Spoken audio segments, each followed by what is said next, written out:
UiTV. Cannes Film Festival 2022. Bollywood celebrities make the festival adorable with their stunning looks and attitudes.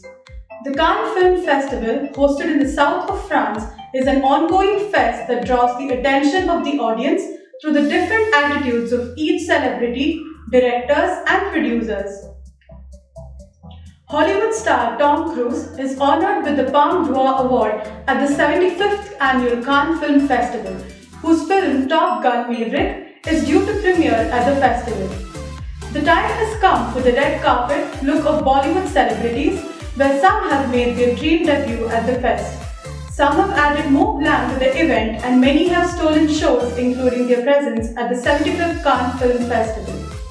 Many celebrities, including Kamal Hasan, Rahman, Nawazuddin Siddiqui, Madhavan Pooja Hegde, Urvashi Rautela, Aishwarya Rai Bachchan, Tamannaah Bhatia, and others were part of the Indian delegation at Cannes 2022.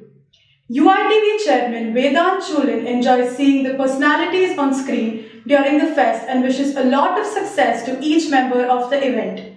For more news and updates, subscribe to our channel.